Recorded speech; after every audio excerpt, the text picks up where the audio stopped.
On Saturday, something very horrible and terrible happened in Nigeria.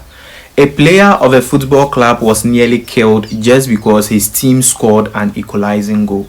Yes, he was nearly killed. His throat was slit, like he was cut, wounded in the throat. He nearly died just because his teammate scored a goal. Now, let me explain what actually happened. So, in Nigeria, they have a football league known as the Nigerian Premier Football League, NPFL. Now, NPFL was ongoing between two football clubs, which were Katsina United Football Club and then Beru Football Club. Now, these two teams were playing. So, as the match was ongoing between these two football clubs, Katsina United Football Club and then Beru FC, it was a tough match. So, as the match was going, around the 69th minute, Katsina Football Club scored the first goal and was leading Beru FC by 1-0. And then the match was ongoing. The Beru FC was trying to equalize this goal, and around the end of the match, they were able to equalize the goal.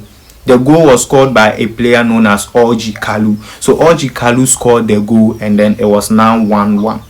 Now, as this equalizing goal was scored, fans of Katsina Football Club became very angry, and a pitch invader came onto the field. Others joined, and they started assaulting the officials and team players of Beru United. The Ghanaian guy whose name is Nana Abraham, who is a player for Beru FC, got assaulted seriously and he nearly died. His throat was slit. He was lying down and losing a lot of blood.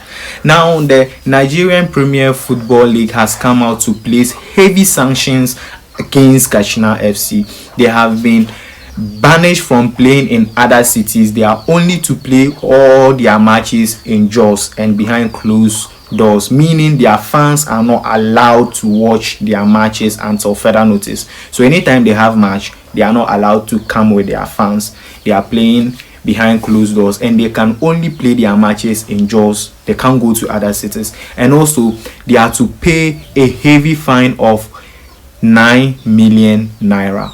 So according to the Nigerian Premier Football League, the 9 million naira is broken down into the following: 3 million for throwing objects towards the pitch, failing to ensure proper conduct of their supporters and bring game to the shrubs. 2 million is for failing to provide adequate and effective security.